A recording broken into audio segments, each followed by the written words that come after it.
Junior cooperative inspector Kerala bank എക്സാമുമായി ബന്ധപ്പെട്ട് part 1 corporation revision class ആണ് session 1. Question number 1. The idea of cooperative commonwealth was conceived by assistant സെക്രട്ടറിയുടെ എക്സാമിനും അതുപോലെ തന്നെ ജൂനിയർ കോപ്പറേറ്റീവ് ഇൻസ്പെക്ടറുടെ എക്സാമിനും വന്നിരിക്കുന്ന ഒരു ക്വസ്റ്റ്യൻ ആണ്. Option A doctor William king, option B DG Karve, option C doctor Varghese Kurian, option D doctor DR Gadgil. Cooperative Commonwealth എന്ന് പറഞ്ഞിരിക്കുന്ന idea ആദ്യമായിട്ട് കൺസീവ് ചെയ്തിരിക്കുന്ന വ്യക്തി ആരെന്നാണ് ചോദിച്ചിരിക്കുന്നത്. നമുക്കറിയാം ലോകത്തെമ്പാടുമുള്ള കോപ്പറേറ്റീവ്സിനെ തമ്മിൽ ഒരു ഒത്തൊരുമയോടെ കൊണ്ടുപോകുവാൻ വേണ്ടി വന്നിരിക്കുന്നതാണ് കോപ്പറേറ്റീവ് കോമൺവെൽത്ത് എന്ന് പറയുന്ന ആശയം. അത് ആദ്യമായി കൺസീവ് ചെയ്തിരിക്കുന്ന വ്യക്തി ഡോക്ടർ DR ഗാഡ്ഗിലാണ്. ഓപ്ഷൻ ഡി ആണ് ആൻസർ. ഡോക്ടർ DR ഗാഡ്ഗിൽ അല്ലെങ്കിൽ ധനഞ്ജയ് രാമചന്ദ്ര ഗാഡ്ഗിൽ. ഇനി DR ഗാഡ്ഗിൽ റിലേറ്റഡ് ആയിട്ടുള്ള കുറച്ച് ഫാക്ട്സ് നോക്കാം. DR ഗാഡ്ഗിൽ ധനഞ്ജയ് രാമചന്ദ്ര ഗാഡ്ഗിൽ എന്നാണ് അദ്ദേഹത്തിൻ്റെ ഫുൾ നെയിം വരുന്നത്. Vice chairman of planning commission 4th and 5th 5-year plan, നാലാമത്തെയും അഞ്ചാമത്തെയും പഞ്ചവത്സര പദ്ധതിയുടെ വൈസ് ചെയർമാൻ ആയിരുന്ന വ്യക്തിയാണ് ഈ പറയുന്ന ധനഞ്ജയ് രാമചന്ദ്ര ഗാഡ്ഗിൽ എന്ന് പറയുന്നയാൾ. 3rd 5-year plan is known as Gadgil Yojana. മൂന്നാമത്തെ പഞ്ചവത്സര പദ്ധതി അറിയപ്പെട്ടിരുന്നത് ഗാഡ്ഗിൽ യോജന എന്ന പേരിലാണ്. അതുപോലെ തന്നെ ഗാഡ്ഗിൽ ഫോർമുല എന്ന് പറഞ്ഞൊരു ഫോർമുലയുണ്ട്. സെൻട്രൽ ഗവൺമെൻറ്റിൻ്റെ അസിസ്റ്റൻസ് എങ്ങനെയാണ് സ്റ്റേറ്റ് ഗവൺമെൻറ്റിലേക്ക് എത്തിക്കാൻ സാധിക്കുന്നത് എന്ന് പറയുന്ന ഒരു ഫോർമുലയാണ് ഗാഡ്ഗിൽ ഫോർമുല എന്ന് പറയുന്നത്. അടുത്ത ക്വസ്റ്റ്യൻ നോക്കാം. Question number 2. Consider the following drawbacks of capitalism. LD clerk 454/2023. Statement 1.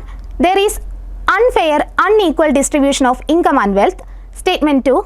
Human values and ethics are not at all taken care of. Statement 3. The workers are merely treated as a part of factor of production. Statement 4. Private ownership of means of production is prohibited. Options നോക്കാം. Option A. All are correct except 2. Option B. All are correct except 3. Option C. All are correct except 4. Option D. All are correct. ഇവിടെ ചോദിച്ചിരിക്കുന്നത് തന്നിരിക്കുന്നതിൽ ക്യാപിറ്റലിസത്തിൻ്റെ drawbacks ഏതൊക്കെയെന്നാണ് ചോദിച്ചിരിക്കുന്നത്. First one നോക്കാം. There is unfair unequal distribution of income and wealth. തീർച്ചയായിട്ടും ഒരു capitalist economy വരുമ്പോൾ അല്ലെങ്കിൽ ഒരു capitalist സിസ്റ്റത്തിലേക്ക് വരുമ്പോഴേക്കും അവിടെ unfair unequal distribution of income and wealth തന്നെയായിരിക്കും വരിക. അതുകൊണ്ട് ഒന്നാമത്തത് ക്യാപിറ്റലിസത്തിൻ്റെ ഡ്രോബാക്ക് തന്നെയാണ്. സെക്കൻഡ് വൺ നോക്കാം. Human values and ethics are not at all taken care of. ഒരു ക്യാപിറ്റലിസ്റ്റ് എക്കോണമിയിലേക്ക് വരുമ്പോഴേക്കും അവിടെ ഏറ്റവും ഇമ്പോർട്ടൻസ് എന്ന് പറയുന്നത് പ്രോഫിറ്റിനാണ്. അതുകൊണ്ട് തന്നെ മനുഷ്യത്വം അല്ലെങ്കിൽ ഹ്യൂമൻ വാല്യൂസിനൊക്കെ അവിടെ സെക്കൻഡറി ആയിട്ടുള്ള ഇമ്പോർട്ടൻസ് മാത്രമേ ഉള്ളൂ. അതുകൊണ്ട് സെക്കൻഡ് സ്റ്റേറ്റ്മെൻറ്റും ക്യാപിറ്റലിസത്തിൻ്റെ ഡ്രോബാക്ക് തന്നെയാണ്. തേർഡ് വൺ നോക്കാം. The workers are merely treated as A part of factor of production. ഒരു ക്യാപിറ്റലിസ്റ്റ് എക്കോണമി അല്ലെങ്കിൽ ഒരു ക്യാപിറ്റലിസ്റ്റ് സിസ്റ്റത്തിലേക്ക് വരുമ്പോൾ വർക്കേഴ്സ് എന്ന് പറയുന്നത് ഒരു പ്രൊഡക്ഷൻ്റെ ഒരു ഫാക്ടർ ഓഫ് പ്രൊഡക്ഷൻ ആയിട്ട് മാത്രമാണ് അവരെ ട്രീറ്റ് ചെയ്യുന്നത്. അതുകൊണ്ട് മൂന്നാമത്തെ സ്റ്റേറ്റ്മെൻറ്റും ഈ പറയുന്ന ക്യാപിറ്റലിസത്തിൻ്റെ ഡ്രോബാക്ക് തന്നെയാണ്. നാലാമത്തത് നോക്കാം. Private ownership of means of production is prohibited. Private ഓണർഷിപ്പാണ് ഒരു ക്യാപിറ്റലിസ്റ്റ് സിസ്റ്റത്തിൽ വരുന്നത്, അതവിടെ പ്രൊഹിബിറ്റ് ചെയ്യപ്പെടുന്നില്ല. അതുകൊണ്ട് നാലാമത്തെ സ്റ്റേറ്റ്മെൻറ്റ് തെറ്റാണ്. അപ്പോൾ ഇവിടെ നമ്മളോട് ചോദിച്ചിരിക്കുന്നത് പ്രകാരം ആൻസർ വരിക option C all are correct except 4 ആണ്. അടുത്ത ക്വസ്റ്റ്യൻ നോക്കാം. Question number 3. Dash is based on the principle of self interest maximisation of profits and exploitation. Junior inspector of cooperative societies exam held on 1st February 2020. Options നോക്കാം. Option A corporation, option B capitalism, option C socialism, option D trade unionism. ഇവിടെ ചോദിച്ചിരിക്കുന്നത് self interest, maximisation of profits, exploitation ഇതെല്ലാം വരുന്നത് ഈ പറഞ്ഞിരിക്കുന്നതിൽ ഏതുമായിട്ടാണ് relation വരുന്നതെന്നാണ് ചോദിച്ചിരിക്കുന്നത്. Answer വരുന്നത് option B capitalism ആണ്. Capitalism related ആയിട്ടുള്ള ഡീറ്റെയിൽസ് നോക്കാം. Capitalism is the oldest form of economic system. Economic systems നോക്കുമ്പോൾ ഏറ്റവും oldest form of economic system ഏതെന്ന് ചോദിച്ചാൽ അവിടെ ആൻസർ വരിക ക്യാപിറ്റലിസം ആണ്. Oldest form of economic system. അതുപോലെ തന്നെ in capitalism entire means of production and distribution of goods and services vested in the hands of private individuals with the minimum of government interference. നമ്മൾ നോക്കിയിട്ടുണ്ടായിരുന്നു ഒരു capitalist സിസ്റ്റത്തിലേക്ക് വന്നു കഴിയുമ്പോഴേക്കും ഒരു സൊസൈറ്റിയിൽ നിന്നും ഇൻകം ഏൺ ചെയ്യാൻ സാധിക്കുന്ന, സ്ഥിരമായി ഇൻകം ഏൺ ചെയ്യാൻ സാധിക്കുന്ന ഒട്ടുമിക്ക എല്ലാ കാര്യങ്ങളും മുതലാളിയുടെ അല്ലെങ്കിൽ ഒരു ക്യാപിറ്റലിസ്റ്റിൻ്റെ കൈകളിലാണെങ്കിൽ ആ ഒരു സിസ്റ്റത്തെ നമുക്ക് ക്യാപിറ്റലിസം എന്ന പദം കൊണ്ട് അർത്ഥമാക്കാം. അതുപോലെ തന്നെ അവിടെ ഓർക്കേണ്ട മറ്റൊരു പോയിന്റാണ് അവിടെ ഗവൺമെൻറ്റിൻ്റെ ഇൻ്റർഫിയറൻസ് എന്ന് പറയുന്നത് വളരെ പരിമിതമായിരിക്കും. അടുത്തത് നോക്കാം. It believes in the theory of survival of the fittest. Capitalism എന്ന് പറയുന്നത് സർവൈവൽ ഓഫ് ദ ഫിറ്റസ്റ്റ് അല്ലെങ്കിൽ അർഹതയുള്ളവൻ അതിജീവിക്കട്ടെ എന്ന് പറയുന്ന ഒരു തിയറീനെ ബേസ് ചെയ്തിട്ടാണ് മുമ്പോട്ടേക്ക് പോയിക്കൊണ്ടിരിക്കുന്നത്. Then private ownership in the means of production. തീർച്ചയായിട്ടും ഒരു ക്യാപിറ്റലിസ്റ്റ് സിസ്റ്റം വരുമ്പോഴേക്കും അവിടെ ഓണർഷിപ്പ് എന്ന് പറയുന്നത് പ്രൈവറ്റ് ഓണർഷിപ്പ് ആയിരിക്കും. അതുപോലെ from each according to his ability, from each according to his capital.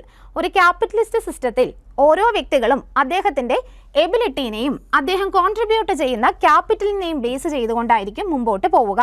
അതുപോലെ ആരാണ് ക്യാപിറ്റലിസ്റ്റ് തിങ്കിങ്ങിൻ്റെ ഫോർ ഫാദർ എന്ന് ചോദിച്ചു കഴിഞ്ഞാൽ ആൻസർ വരുന്നത് ആദം സ്മിത്ത് ആണെന്ന് കൂടി ഓർക്കുക. അടുത്ത ക്വസ്റ്റ്യൻ നോക്കാം. Question number 4. Cooperation in a vast country like India is of great significance because LD Clerk 454/2023. First statement, it is an institution of mutual help and sharing. Second one, it softens the class conflicts and reduces the social cleavages. Third one, it reduces the bureaucratic evils and follies of political fractions. Fourth one, it overcomes the constraints of agricultural development. Options നോക്കാം. Option A, all are correct except 2. Option B, all are correct except 3. Option C, all are correct except 4. Option D, all are correct. ചോദിച്ചിരിക്കുന്നത് India പോലെയുള്ള ഒരു വലിയ രാജ്യത്ത് corporation എന്ന് പറഞ്ഞ ആശയത്തിന് ഇത്രത്തോളം പ്രാധാന്യം കിട്ടാനായിട്ട് ഈ പറഞ്ഞിരിക്കുന്നതിൽ ഏതൊക്കെ പോയിന്റ്സ് ആണ് സഹായിക്കുന്നത് അല്ലെങ്കിൽ ഏതൊക്കെയാണ് അതുമായി റിലേറ്റ് ചെയ്ത് നിൽക്കുന്നതെന്നാണ് ചോദിച്ചിരിക്കുന്നത്. First one, it is an institution of mutual help and sharing. ഒരു കോപ്പറേറ്റീവ് ഇൻസ്റ്റിറ്റ്യൂഷൻ അല്ലെങ്കിൽ ഒരു ഓർഗനൈസേഷൻ എന്ന് പറയുന്നത് തന്നെ ഒരു മ്യൂച്വൽ ഹെൽപ്പിനെയും ഷെയറിങ്ങിനെയും ബേസ് ചെയ്ത് തന്നെയാണ് പോകുന്നത്. Each for all and all for each എന്ന് പറഞ്ഞ ഒരു പ്രിൻസിപ്പിളിനെ ബേസ് ചെയ്ത് തന്നെയാണ് ഒരു കോപ്പറേറ്റീവ് ഓർഗനൈസേഷൻ മുൻപോട്ട് പോകുന്നത്. അതുകൊണ്ട് ഒന്നാമത്തെ സ്റ്റേറ്റ്മെൻറ്റ് ശരിയാണ്. സെക്കൻഡ് വൺ നോക്കാം. It softens the class conflicts and reduce the social cleavages. Class കോൺഫ്ലിക്റ്റും സോഷ്യൽ ക്ലീവേജസും എല്ലാം ഇല്ലായ്മ ചെയ്യുവാൻ വേണ്ടിയിട്ട് കോർപ്പറേഷൻ ഹെൽപ്പ് ചെയ്യുന്നുണ്ട്. അതായത് നമ്മൾ നോക്കുന്നുണ്ട് അവിടെ ഡെമോക്രസി ബേസ് ചെയ്തിട്ടാണ് നമ്മുടെ കോപ്പറേറ്റീവ് ഓർഗനൈസേഷൻസ് വർക്ക് ചെയ്യുന്നത്. കാസ്റ്റ്, കളർ, ജെൻഡർ എന്നിങ്ങനെ യാതൊരുവിധ വ്യത്യാസങ്ങളും ഇല്ലാതെയാണ് കോപ്പറേറ്റീവ് ഓർഗനൈസേഷൻസ് മുമ്പോട്ട് പോകുന്നത്. അപ്പോൾ രണ്ടാമത്തെ സ്റ്റേറ്റ്മെൻറ്റും ശരിയാണ്. തേർഡ് വൺ നോക്കാം. It reduces the bureaucratic evils and follies of political factions. തീർച്ചയായിട്ടും ഒരു കോപ്പറേറ്റീവ് ഓർഗനൈസേഷനിൽ അല്ലെങ്കിൽ ഒരു കോപ്പറേറ്റീവ് സൊസൈറ്റിയുടെ കേസ് എടുത്താലും ഒരു പൊളിറ്റിക്സ് പരമായ രാഷ്ട്രീയപരമായ കടന്നുകയറ്റം വളരെയധികം കുറവായിരിക്കും. അതുകൊണ്ട് തന്നെ മൂന്നാമത്തെ സ്റ്റേറ്റ്മെൻറ്റും ശരിയാണ്. ഫോർത്ത് വൺ നോക്കാം. It overcomes the constraints of agricultural development. Agricultural ഡെവലപ്മെൻറ്റിൻ്റെ കൺസ്ട്രെയിൻസിനെ ഓവർകം ചെയ്യാൻ വേണ്ട മെഷേഴ്സൊക്കെ ഒരു കോപ്പറേറ്റീവ് ഓർഗനൈസേഷൻസ് എടുക്കുന്നുണ്ട്. അതുകൊണ്ട് നാലാമത്തെ സ്റ്റേറ്റ്മെൻറ്റും ശരിയാണ്. അതുകൊണ്ട് തന്നെ നമുക്കിവിടെ ആൻസർ വരിക option D, all are correct. അടുത്ത ക്വസ്റ്റ്യൻ നോക്കാം. ഫിഫ്ത്ത് വൺ നോക്കാം. Dash means that the purpose of doing some business by a cooperative organization is for the material and economic welfare of the members. Option A, economic aspect. Option B, social aspect. Option C, moral aspect. Option D, ethical aspect. ഒരു cooperative organisation അതിൻ്റെ business എന്ന് പറയുന്നത് അവരുടെ മെമ്പേഴ്സിൻ്റെ economic വെൽബീയിങ്ങിന് വേണ്ടി ചെയ്യുകയാണെങ്കിൽ ഈ പറഞ്ഞിരിക്കുന്നതിൽ ഏത് അസ്പെക്റ്റുമായി അത് റിലേറ്റ് ചെയ്ത് നിൽക്കുന്നു എന്നാണ് ചോദിച്ചിരിക്കുന്നത്. ക്വസ്റ്റ്യനിൽ തന്നെ പറയുന്നുണ്ട് എക്കണോമിക് അസ്പെക്റ്റ് റിലേറ്റഡ് ആണ്. അതുകൊണ്ട് തന്നെ നമ്മുടെ ആൻസർ വരുന്നത് ഓപ്ഷൻ എ, എക്കണോമിക് അസ്പെക്റ്റ് ആണ്. തീർച്ചയായിട്ടും ഒരു കോപ്പറേറ്റീവ് ഓർഗനൈസേഷൻ എന്ന് പറയുന്നത് സർവീസ് ഓറിയൻറ്റഡ് ആണ്. എന്നിരുന്നാൽ പോലും അവരുടെ മെമ്പേഴ്സിൻ്റെ എക്കണോമിക് ഡെവലപ്മെൻറ്റിന് വേണ്ടി, വെൽഫെയറിന് വേണ്ടി കുറച്ച് കാര്യങ്ങളെല്ലാം അവർ ചെയ്യുന്നുണ്ട്. അതുകൊണ്ട് ഈ ക്വസ്റ്റ്യൻ്റെ ആൻസർ വരുന്നത് ഓപ്ഷൻ എ, എക്കണോമിക് അസ്പെക്റ്റ് ആണ്. ആറാമത്തെ ക്വസ്റ്റ്യൻ നോക്കാം. Which of the following is not an advantage of cooperative form of business? 44/2024 Kerafed assistant. Option A, limited liability. B, government controls. C, stable existence. D, limited resources. Options നോക്കാം. Option A and B. Option B and C. Option C, B and D.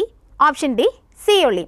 ചോദിച്ചിരിക്കുന്നത് cooperative form of ബിസിനസ്സിൻ്റെ advantage അല്ലാത്തത്, not an advantage of cooperative organisation ആണ് ചോദിച്ചിരിക്കുന്നത്.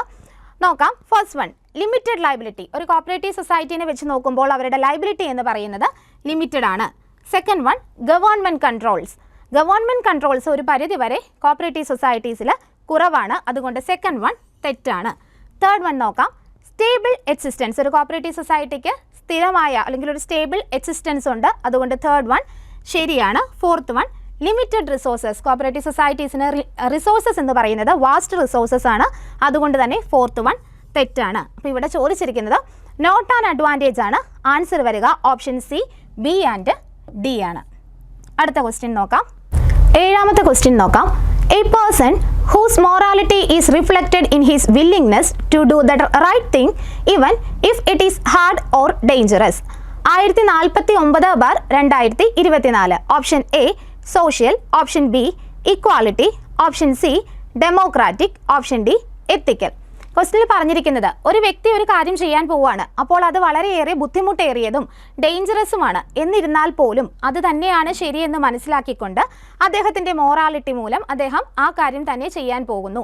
ആ പറഞ്ഞിരിക്കുന്നത് ഇതിൽ ഏത് അസ്പെക്റ്റുമായിട്ടാണ് റിലേറ്റ് ചെയ്ത് നിൽക്കുന്നതെന്നാണ് ചോദിക്കുന്നത്. ആൻസർ വരുന്നത് ഓപ്ഷൻ ഡി എത്തിക്കൽ അസ്പെക്റ്റ് ആണ്. അടുത്ത ക്വസ്റ്റ്യൻ നോക്കാം. 8ാമത്തെ ക്വസ്റ്റ്യൻ നോക്കാം. Consider the following list of cooperative principles by Carvey Committee. LD Clerk 454/2023. First one, open and voluntary membership. Second one, democratic management. Third one, service motive. Fourth one, limited interest on share capital. Fifth one, all for one and one for all. Options: option A, all are correct except 1 and 3. Option B, all are correct except 4 and 5. Option C, all are correct except 3 and 5. Option D, all are correct. ചോദിച്ചിരിക്കുന്നത് Karve കമ്മിറ്റിയുമായിട്ട് relate ചെയ്തിട്ട് ഇവിടെ ഏതാണ് odd one എന്നാണ് ചോദിച്ചിരിക്കുന്നത്. First one, open and voluntary membership എന്ന് പറയുന്നത് കാർവേ കമ്മിറ്റിയിൽ തന്നെ അവരുടെ പ്രിൻസിപ്പിളിൽ തന്നെ ഉള്ളതാണ്. അപ്പോൾ അത് ശരിയായ സ്റ്റേറ്റ്മെൻ്റ് ആണ്. സെക്കൻഡ് വൺ, ഡെമോക്രാറ്റിക് മാനേജ്മെൻറ്റ് എന്നതും കാർവേ കമ്മിറ്റിയിൽ പറയുന്നതാണ്. Third one, service motive. Service motive എന്നൊരു പോയിന്റ് അതിൽ പറയുന്നില്ല. അപ്പോൾ തേർഡ് വൺ തെറ്റാണ്. Fourth one, limited interest on share capital എന്നത് കാർവേ കമ്മിറ്റിയുടെ റിപ്പോർട്ടിൽ പറയുന്നതാണ്. അപ്പോൾ ഫോർത്ത് വൺ ശരിയാണ്. Fifth one, all for one and one for all എന്നത് അതിൽ ഇൻക്ലൂഡഡ് അല്ല. സോ ഫിഫ്ത്ത് വൺ തെറ്റാണ്. അപ്പോൾ ഇവിടെ നമ്മളോട് ചോദിച്ചിരിക്കുന്നത് പ്രകാരം ആൻസർ വരുന്നത് option C, all are correct except 3 and 5 ആണ്. ഓപ്ഷൻ സി ആണ് ആൻസർ വരിക. അടുത്ത ക്വസ്റ്റ്യൻ നോക്കാം. 9ാമത്തെ ക്വസ്റ്റ്യൻ നോക്കാം. In the event of a partner's death, what happens to their share in a partnership business as per a typical partnership agreement? LD Clerk 454/2023. Option A, the share is distributed among the remaining partners. Option B, the share is transferred to the partner's family. Option C, the share is sold to the highest bidder. Option D, the partnership dissolves automatically. ഒരു partnership ബിസിനസ്സിൽ ഒരു partner മരിച്ചുപോയി. അങ്ങനെ വരുന്ന സിറ്റുവേഷനിൽ ഒരു typical partnership എഗ്രിമെൻറ്റിൽ എങ്ങനെയാണ് ആ ഷെയറിന് പിന്നീട് എന്താണ് സംഭവിക്കുന്നത്, ഷെയർ എങ്ങനെയാണ് വീതിക്കുന്നതെന്നാണ് ചോദിച്ചിരിക്കുന്നത്.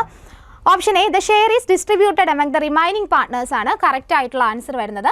ബാലൻസ് ഉള്ള പാർട്ട്നേഴ്സ്, റിമൈനിങ് ആയിട്ടുള്ള പാർട്ട്നേഴ്സ് ആരോ അവർ ആ ഷെയർ വീതിച്ചെടുക്കുകയാണ് ചെയ്യുക. അടുത്ത ക്വസ്റ്റ്യൻ നോക്കാം. Question number 10, find the wrong statement or statements from the following. First statement, one man one vote is the principle of democracy. Second one, socialism operates under state domination. Third one, partnership is an association of persons. Fourth one, collective ownership is a common feature of cooperation and socialism. Option A, 1 and 2 only. Option B, 2 and 3 only. Option C, 3 and 4 only. Option D, none of these. തന്നിരിക്കുന്ന പ്രസ്താവനകളിൽ ഏതാണ് തെറ്റായത് എന്നാണ് ചോദിച്ചിരിക്കുന്നത്. തെറ്റായ പ്രസ്താവന അല്ലെങ്കിൽ പ്രസ്താവനകളാണ് ചോദിച്ചിരിക്കുന്നത്. First one നോക്കാം. One man one what is the principle of democracy. ഒരു കോപ്പറേറ്റീവ് ഓർഗനൈസേഷനെ വെച്ച് നോക്കുകയാണെങ്കിൽ ഡെമോക്രസി അല്ലെങ്കിൽ ജനാധിപത്യ രീതിയിൽ ഒരു വ്യക്തിക്ക് ഒരു വോട്ട് എന്ന രീതിയിൽ തന്നെയാണ് മുമ്പോട്ട് പോകുന്നത്. അതുകൊണ്ട് തന്നെ ഒന്നാമത്തെ സ്റ്റേറ്റ്മെൻറ്റ് ശരിയാണ്. Second one, socialism operates under state domination. ഒരു സോഷ്യലിസ്റ്റ് വ്യവസ്ഥയിൽ അവിടെ എല്ലാ കാര്യങ്ങളും നടക്കുന്നത് സ്റ്റേറ്റിൻ്റെ അധീനതയിലായിരിക്കും. അതുകൊണ്ട് തന്നെ രണ്ടാമത്തെ സ്റ്റേറ്റ്മെൻറ്റും ശരിയാണ്. തേർഡ് വൺ നോക്കാം.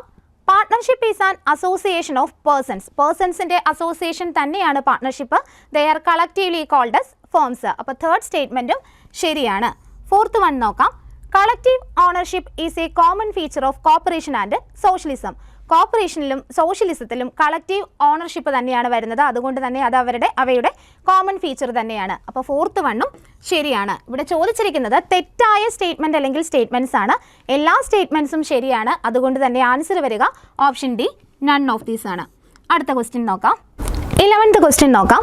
First cooperative principles defined by Rochdale pioneers in 1844 were enshrined in a rule book from option A 1860, option B 1844, option C 1845, option D 1868. ചോദിച്ചിരിക്കുന്നത് 1844 മുതൽ റോക്ക്ഡെയിൽ പൈനിയേഴ്സ് ആണ് കോപ്പറേറ്റീവ് പ്രിൻസിപ്പിൾസ് ഫോം ചെയ്തിരിക്കുന്നതെന്ന് നമുക്കറിയാം. ശേഷം അതൊരു റൂൾ ബുക്കിലേക്ക് എന്നാണ് എൻഷ്രൈൻ ചെയ്തിരിക്കുന്നതെന്നാണ് ചോദിച്ചിരിക്കുന്നത്.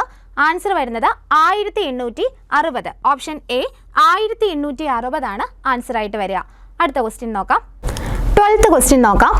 Arrange the mile stones in the history of ICA in the correct chronological order. Assistant cashier in Kerafed exam held on 23rd April 2024. First one, cooperative principles reviewed.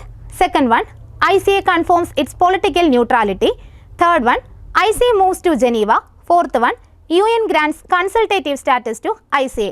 Option A, B, A, D, C. Option B, A, B, C, D. Option C, B, D, A, C. Option D, none of the above. ICA ചരിത്രത്തിൽ തന്നെ ഏറ്റവും important ആയിട്ടുള്ള 4 points ആണ് തന്നിരിക്കുന്നത്. അതിനെ order അനുസരിച്ച് എഴുതുവാനാണ് പറഞ്ഞിരിക്കുന്നത്.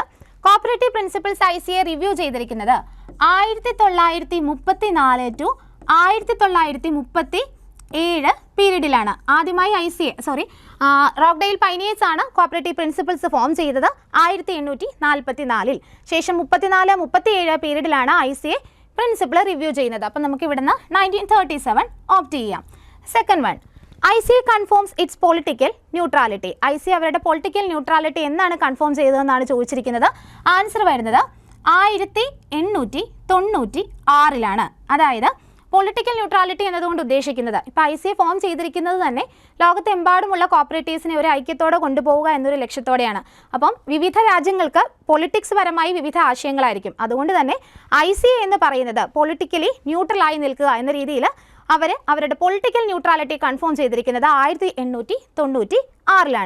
Third one, ICA moves to Geneva. ICAയുടെ ഹെഡ് ക്വാർട്ടേഴ്സ് ജനീവയിലേക്ക് ഷിഫ്റ്റ് ചെയ്യപ്പെട്ടത് 1982.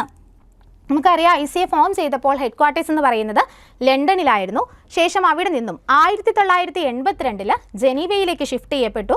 അവിടെ നിന്നും നിലവിൽ ഇപ്പോൾ പ്രസന്റ് ഹെഡ് ക്വാർട്ടേഴ്സായ ബ്രസൽസ് ബെൽജിയത്തിലേക്ക് 2013 ഷിഫ്റ്റ് ചെയ്യപ്പെട്ടത്.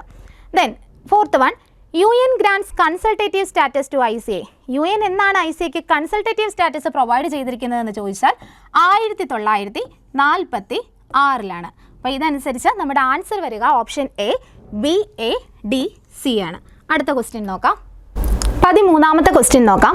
Who was the youngest person to win seat on ICA board? Option A Aditya Yadav, option B Ramdas Pantulu, option C Roberto Rodrigo, option D Ariel Guarco. ആരാണ് ICA ബോർഡിലെ സീറ്റ് ലഭിക്കപ്പെട്ട ഏറ്റവും പ്രായം കുറഞ്ഞ വ്യക്തി എന്നാണ് ചോദിച്ചിരിക്കുന്നത്. ആൻസർ വരുന്നത് ഓപ്ഷൻ എ ആദിത്യ യാദവ് ആണ്. Aditya Yadav, he had become the youngest person to win seat on the ICA board in 2017. 2017 അദ്ദേഹം ICA ബോർഡിലേക്ക് മെമ്പർ ആകപ്പെടുന്നത്. At the age of 27 become the youngest member of the board of IFCO and the youngest chairperson of UP Cooperative Federation. 27ാമത്തെ വയസ്സിൽ അദ്ദേഹം ഇഫ്കോയുടെ ബോർഡിലേക്ക് member ആകപ്പെട്ടു. അതുപോലെ തന്നെ Uttar Pradesh cooperative ഫെഡറേഷന്റെ ചെയർമാനായ യങ്ങസ്റ്റ് പേഴ്സണും ഈ പറയുന്ന ആദിത്യ യാദവാണ്. അടുത്ത ക്വസ്റ്റ്യൻ നോക്കാം. 14ാമത്തെ ക്വസ്റ്റ്യൻ നോക്കാം. Match the following assistant cashier in Kerafed exam held on 23 April 2024. First one, member economic participation, working together through local, national, regional and international structure. Second one, autonomy and independence. Men and women serving as elected representatives are accountable to the membership. Third one, cooperation among cooperatives. Members contribute equitably to the capital of the cooperatives. Fourth one, democratic member control. They can enter with a third party in its own name. First one വന്നത് member economic participation ആണ്. Member economic participation എന്ന് പറയുന്നത് third വണ്ണുമായിട്ടാണ് relate ചെയ്യുന്നത്. അതായത് members contribute equitably to the capital of the cooperatives. ഒരു കോപ്പറേറ്റീവ്സിൻ്റെ കാര്യത്തിൽ മെമ്പേഴ്സ് ഈക്വൽ ആയിട്ട് അല്ലെങ്കിൽ ഇക്വിറ്റബിളി ആണ് കോൺട്രിബ്യൂട്ട് ചെയ്യുന്നത്. Second one, autonomy and independence. They can enter with any third party in its on name എന്നതാണ് സെക്കൻഡ് വൺ. അതായത് ഓട്ടോണമി ആൻഡ് ഇൻഡിപെൻഡൻസ് എന്നതുകൊണ്ട് ഉദ്ദേശിക്കുന്ന ഒരു കോപ്പറേറ്റീവ് സൊസൈറ്റിക്ക് അവരുടേതായ സ്വന്തമായ ഒരു ഇൻഡിപെൻഡൻസ് ഉണ്ട്. അവരാരെയും ഡിപ്പെൻഡ് ചെയ്തല്ല ഒരു പരിധി വരെ നിൽക്കുന്നത്. അതുകൊണ്ട് തന്നെ they can enter with any third party in its on name. അവർക്ക് അവരുടെ പേരിൽ തന്നെ ഒരു തേർഡ് പാർട്ടിയുമായിട്ട് ഒരു എഗ്രിമെൻറ്റിൽ ഏർപ്പെടുകയോ എന്താണെന്ന് വെച്ചാൽ അവരുടെ താല്പര്യാനുസരണം തന്നെ ചെയ്യാവുന്നതാണ്. ദെൻ കോപ്പറേഷൻ എമംഗ് കോപ്പറേറ്റീവ്സ് എന്ന് പറയുന്നത് ഫസ്റ്റ് വണ്ണുമായിട്ട് റിലേറ്റ് ചെയ്ത് നിൽക്കുന്നു. അതായത് working together through local, national, regional and international structure. Each for all and all for ഈച്ചിനെ ബേസ് ചെയ്ത് തന്നെ നോക്കുമ്പോൾ കോപ്പറേഷൻ എമംഗ് കോപ്പറേറ്റീവ്സ് എന്ന് പറയുന്നത് കോപ്പറേറ്റീവ് സൊസൈറ്റിനെ ബേസ് ചെയ്ത് വരുന്ന കാര്യം തന്നെയാണ്. അതുകൊണ്ട് തന്നെയാണ് അവർക്ക് ഒരു കോപ്പറേറ്റീവ് ഓർഗനൈസേഷന് working together through local, national, regional and international structure എന്ന രീതിയിൽ നമുക്ക് കണക്ട് ചെയ്യാൻ സാധിക്കുക. ദെൻ ഡെമോക്രാറ്റിക് മെമ്പർ കൺട്രോൾ ആണ് അടുത്തത് വരുന്നത്. ഡെമോക്രസി അല്ലെങ്കിൽ ഇക്വാലിറ്റി കൊണ്ടുവരുമ്പോൾ men and women serving as elected representatives are accountable to the membership എന്നതിനോടാണ് റിലേറ്റ് ചെയ്ത് വരുന്നത്. അതായത് നമ്മൾ പറഞ്ഞിരുന്നു കുറച്ച് മുമ്പ് ഡെമോക്രാറ്റിക് മെമ്പർ കൺട്രോൾ എന്ന രീതിയിലേക്ക് വരുമ്പോഴേക്കും കാസ്റ്റ്, കളർ അല്ലെങ്കിൽ മെൻ, വുമൺ എന്നിങ്ങനെ യാതൊരുവിധ ഡിസ്ക്രിമിനേഷനും ഇല്ലാണ്ട് എല്ലാവരും ഈക്വലായി തന്നെയാണ് ഒരു കോപ്പറേറ്റീവ് ഓർഗനൈസേഷനിൽ, ഒരു സൊസൈറ്റിയിൽ പോകുന്നത്. അതുകൊണ്ട് ആൻസർ ഫോർത്ത് വണ്ണ് സെക്കൻഡ് വണ്ണുമായിട്ടാണ് റിലേറ്റ് ചെയ്തിരിക്കുന്നത്. ആൻസർ നോക്കാം. അപ്പോൾ 14ാമത്തെ ക്വസ്റ്റ്യൻ്റെ ആൻസർ ആയിട്ട് വരുന്നത് option D A3, B4, C1, D2 എന്നതാണ്. ആൻസർ ഓപ്ഷൻ ഡി ആണ്. അടുത്ത ക്വസ്റ്റ്യൻ നോക്കാം. 15ാമത്തെ ക്വസ്റ്റ്യൻ നോക്കാം. Who was the woman president of ICA in the year 2015 to 2017? Option A Monique F Leroux, option B Dame Pauline Green, option C Eliza Brierley, option D both A and B. 2015-17 കാലഘട്ടത്തിൽ ആരായിരുന്നു ICAയുടെ president എന്നാണ് ചോദിച്ചിരിക്കുന്നത്. Woman president ആരാണെന്നാണ് ചോദിച്ചിരിക്കുന്നത്. Answer വരുന്നത് option A Monique F ലെറോക്സ് ആണ്. ICAയുടെ ചരിത്രത്തിൽ 2 women's ആണ് precedence ആയിട്ട് വന്നിട്ടുള്ളത്. ഒന്ന് മോണിക് എഫ് ലെറോക്സും മറ്റൊന്ന് ഡെയിൻ പോളിൻ ഗ്രീനുമാണ്. ഡെയിൻ പോളിൻ ഗ്രീൻ നമ്മൾ നോക്കിയിട്ടുള്ളതാണ്. 2009 to 2013 പീരീഡിലാണ് ഡെയിൻ പോളിൻ ഗ്രീൻ ICAയുടെ പ്രസിഡന്റായി സ്ഥാനമേറ്റിരുന്നത്. കൂപ്പ് 2013 ഇൻട്രൊഡ്യൂസ് ചെയ്യുമ്പോൾ ആരായിരുന്നു ICAയുടെ പ്രസിഡന്റ് എന്ന് ചോദിച്ചാൽ ഡെയിൻ പോളിൻ ഗ്രീൻ ആണ് ആൻസർ വരിക. അതുപോലെ തന്നെ ICAയുടെ ഹെഡ് ക്വാർട്ടേഴ്സ് നിലവിലുള്ള ബ്രസൽസ്, ബെൽജിയത്തിലേക്ക് ഷിഫ്റ്റ് ചെയ്യപ്പെട്ടപ്പോൾ ആരായിരുന്നു പ്രസിഡന്റ് എന്ന് ചോദിച്ചാലും ഡെയിൻ പോളിൻ ഗ്രീൻ ആണ് ആൻസർ വരിക. First woman president in its 117th year history. ICA form ചെയ്യപ്പെട്ടിട്ട് 117 വർഷങ്ങൾക്കിപ്പുറം അവരുടെ ചരിത്രത്തിൽ തന്നെ ആദ്യമായിട്ടാണ് ഒരു വുമൺ പ്രസിഡന്റ് സ്ഥാനമേൽക്കുന്നത്. അപ്പോൾ ആദ്യത്തെ വുമൺ പ്രസിഡന്റ് ആണ് ഡെയിൻ പോളിൻ ഗ്രീൻ എന്ന് ഓർക്കുക. അടുത്ത ക്വസ്റ്റ്യൻ നോക്കാം. 16ാമത്തെ ക്വസ്റ്റ്യൻ നോക്കാം. Match the meaning of different colours in the cooperative flag. Assistant cashier in Kerafed exam held on 23rd April 2024. Red pessimism, green courage, dark blue challenge, violet warmth. Option A A2, B3, C1, D4. Option B A2, B1, C3, D4. Option C A3, B1, C4, D2. Option D A1, B2, C3, D4. ICA ഫ്ലാഗിൻ്റെ colours related ആയിട്ട് match ചെയ്യാനാണ് പറഞ്ഞിരിക്കുന്നത്. Red എന്ന് പറയുന്നത് കറേജിനെ സൂചിപ്പിക്കുന്നു. Then green എന്ന് പറയുന്നത് ചലഞ്ചസിനെ സൂചിപ്പിക്കുന്നു. ഡാർക്ക് ബ്ലൂ എന്ന് പറയുന്നത് പെസിമിസത്തെ സൂചിപ്പിക്കുന്നു. വയലറ്റ് എന്നത് വാംതിനെ സൂചിപ്പിക്കുന്നു. അപ്പോൾ ആൻസർ ആയിട്ട് വരിക option A A2, B3, C1, D4 എന്നതാണ്. അടുത്ത ക്വസ്റ്റ്യൻ നോക്കാം. 17ാമത്തെ question. 5 official languages of ICA includes English, French, German, Russian and Dutch. Option A Spanish, option B Italian, option C Dutch, option D Latin. ICAക്ക് ആകെ 5 official languages ആണുള്ളതെന്ന് നമ്മൾ പഠിച്ചിട്ടുണ്ട്. അതിൽ English, French, German, Russian. അഞ്ചാമത്തെ language ഏതാണെന്നാണ് ചോദിച്ചിരിക്കുന്നത്. Answer വരുന്നത് ഓപ്ഷൻ എ സ്പാനിഷ് ആണ്. 18ാമത്തെ ക്വസ്റ്റ്യൻ നോക്കാം. Match the following. First one professor Bonner USA, Cowden USSR, DG Karve UK, ഇസ്തരോ ഇന്ത്യ. മാച്ച് ചെയ്യാനാണ് പറഞ്ഞിരിക്കുന്നത്. നമ്മൾ കൃത്യമായി പഠിച്ചിട്ടുള്ളതാണ്. Professor Bonner from UK, DG Cowden from USA, DG Karve from India, അതുപോലെ തന്നെ ഇസ്തനോ ഫ്രം USSR. അപ്പോൾ ആൻസർ വരുന്നത് option A 1C, 2A, 3D, 4B. അപ്പോൾ നമുക്ക് ഇതുമായിട്ട് റിലേറ്റ് ചെയ്ത് വരുന്ന കുറച്ച് ഫാക്ട്സ് നോക്കാം. Third stage, Vienna, 1964 to 66. Second reformulation. In 1960, due to the dynamic nature of the world, a modification in the principles of cooperation as stated by ICA in 1937 was essential. 1937 ICA form ചെയ്തിരിക്കുന്ന പ്രിൻസിപ്പിൾസിൽ കാലക്രമേണ changes വരുത്തണമെന്ന് മനസ്സിലാക്കുകയും അതുപ്രകാരം ICA ഒരു കമ്മീഷനെ 1964 appoint ചെയ്യുകയും ചെയ്തു. അപ്രകാരം അപ്പോയിന്റ് ചെയ്യപ്പെട്ട കമ്മീഷനിൽ 5 രാജ്യങ്ങളായിരുന്നു ഉണ്ടായിരുന്നത്: UK, USA, USSR, Germany and India. UK represent ചെയ്തിരുന്ന വ്യക്തിയായിരുന്നു പ്രൊഫസർ ബോണർ. USA റെപ്രസെന്റ് ചെയ്ത് മിസ്റ്റർ കൗഡൻ. USSR റെപ്രസെന്റ് ചെയ്ത് പ്രൊഫസർ ഇസ്തനോവ്. ജർമ്മനിയെ റെപ്രസെന്റ് ചെയ്ത് പ്രൊഫസർ ഹൻസ്ലർ. ഇന്ത്യയെ റെപ്രസെന്റ് ചെയ്ത് പ്രൊഫസർ DG കാർവേ. അതിൽ ഇന്ത്യൻ വംശജനായ DG Karve, professor DG Karve ആയിരുന്നു ഈ പറഞ്ഞിരിക്കുന്ന കമ്മീഷന്റെ ചെയർമാനായി നിന്നിരുന്നത്. അടുത്ത ക്വസ്റ്റ്യൻ നോക്കാം. 19ാമത്തെ ക്വസ്റ്റ്യൻ നോക്കാം. The 2024 ICA Global Conference will held at Option A New Delhi, Option B UK, Option C France, Option D Seoul. 2024 ICA global conference എവിടെ വെച്ചാണ് നടക്കുന്നതെന്നാണ് ചോദിച്ചിരിക്കുന്നത്. ആൻസർ വരുന്നത് ഓപ്ഷൻ എ ന്യൂഡൽഹിയാണ്. ICA global conference. The ICA global conference happens every 2 years. 2 വർഷം കൂടുമ്പോഴാണ് ICA global conference held ചെയ്യുന്നത്. 2024 ICA global conference will held at Bharat Mandapam, New Delhi on November 25 to 30. November 25 to 30 പീരീഡിൽ ന്യൂഡൽഹിയിലെ ഭാരത് മണ്ഡപം എന്ന് പറയുന്ന സ്ഥലത്ത് വെച്ചിട്ടാണ് 2024 ICA ഗ്ലോബൽ കോൺഫറൻസ് ഹെൽഡ് ചെയ്യാൻ പോകുന്നത്. It will hit Indian soil for the first time in its 130 years. ICA form ചെയ്ത് 130 വർഷങ്ങൾക്കിപ്പുറം ആദ്യമായിട്ടാണ് ഇന്ത്യൻ മണ്ണിൽ ഈ പറയുന്ന ഗ്ലോബൽ കോൺഫറൻസ് ഹെൽഡ് ചെയ്യപ്പെടുന്നത്. The global conference will be hosted by Indian farmers fertiliser cooperative IFFCO and the 18 ICA member organisations in India. ആരാണ് ഈ conference ഇന്ത്യയിൽ ഹോസ്റ്റ് ചെയ്യുന്നത് എന്ന് ചോദിച്ചു കഴിഞ്ഞാൽ IFFCO, അതുപോലെ തന്നെ 18 ICA മെമ്പർ ഓർഗനൈസേഷൻസും കൂടിയിട്ടാണ് ICAയുടെ ഗ്ലോബൽ കോൺഫറൻസ് ഇന്ത്യയിൽ ഹോസ്റ്റ് ചെയ്യുന്നത്. ദ കോൺഫറൻസ് തീം ഈസ്, എന്താണ് കോൺഫറൻസിന്റെ തീം എന്ന് ചോദിച്ചാൽ cooperatives build prosperity for all. Cooperatives build prosperity for all is the theme of ICA global conference 2024. അടുത്ത ക്വസ്റ്റ്യൻ നോക്കാം. 20ാമത്തെ ക്വസ്റ്റ്യൻ നോക്കാം.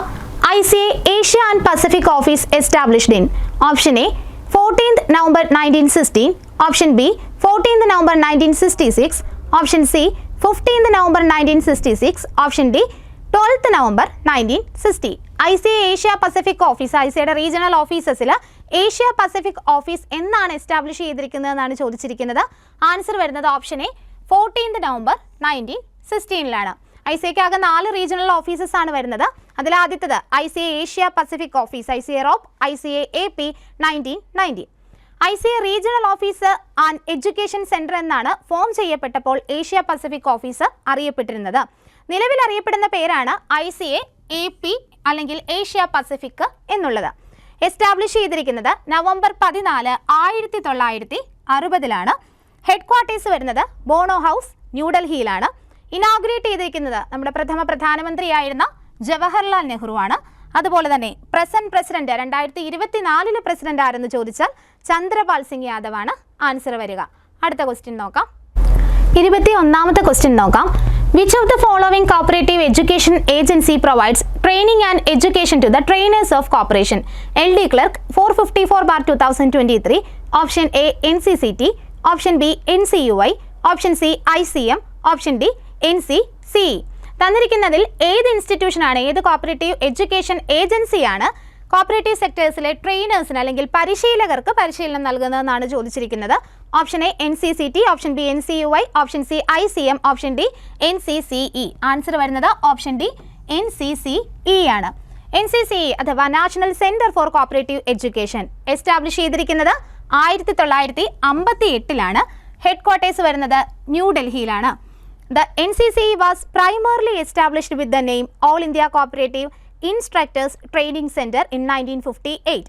1958 ഫോം ചെയ്തപ്പോൾ all India cooperative instructors training centre എന്ന പേരിലായിരുന്നു ഈ പറയുന്ന national centre for cooperative education form ചെയ്യപ്പെട്ടിരുന്നത്.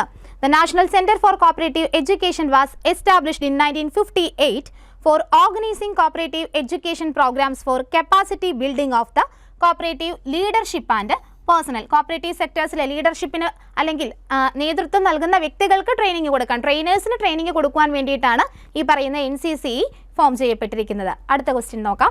22ാമത്തെ question നോക്കാം. Find the wrong statement or statements from the following. First one, NCCE denotes National Council for Cooperative Education. Second one, NCCT denotes National Center for Cooperative Training.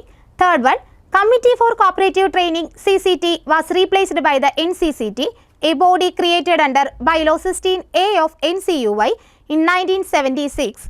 Fourth one, in accordance with the decision of the central government in the year 2018, National Council for Cooperative Training NCCT become an autonomous society registered under the Societies Registration Act 1860.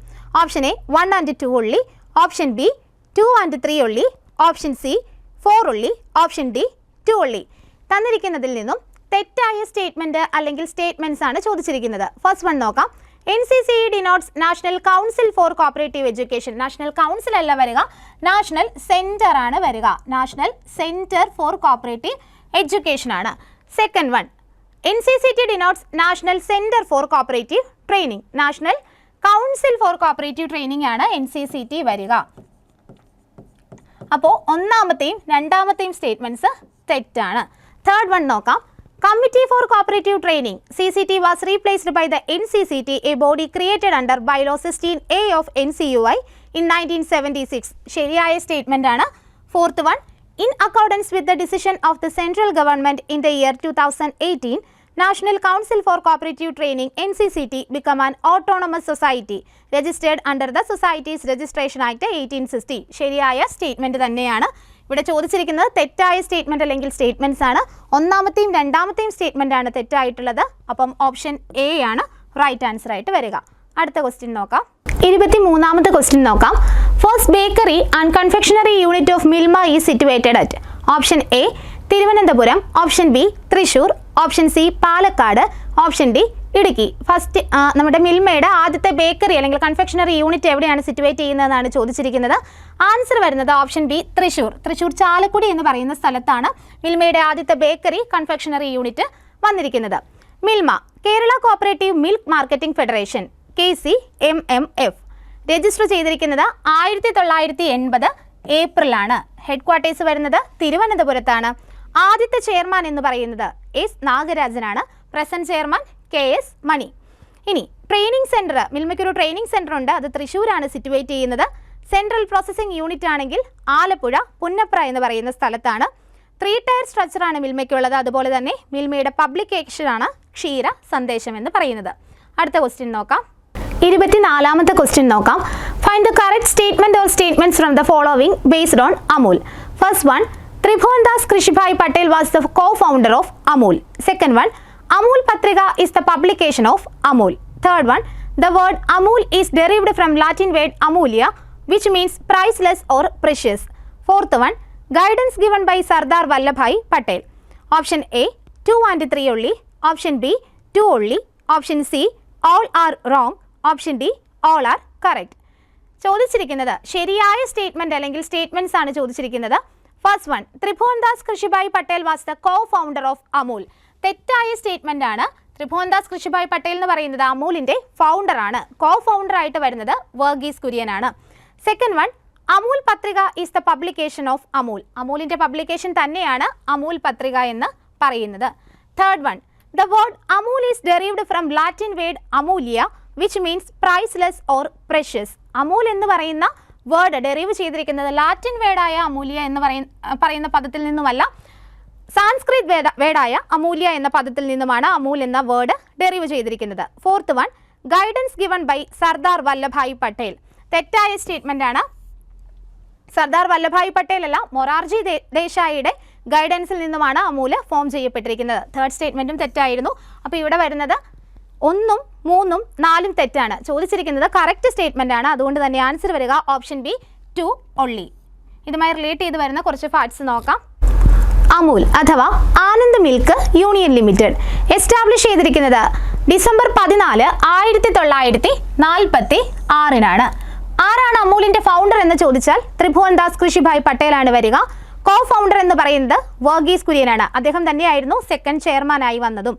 Under the inspiration of Sardar Vallabhbhai Patel and guidance of Morarji Desai. അതായത് അമൂല അല്ലെങ്കിൽ കൈര എന്ന് പറയുന്ന ഡിസ്ട്രിക്റ്റിലെ milk പ്രൊഡ്യൂസേഴ്സിന് വേണ്ടി ഒരു union വേണം എന്ന ആശയം ആദ്യമായി മുന്നോട്ട് വെച്ച വ്യക്തി ആരാണ് എന്ന് ചോദിച്ചാൽ സർദാർ വല്ലഭായ് പട്ടേലാണ്. അതുപോലെ under the inspiration of Sardar Vallabhbhai Patel.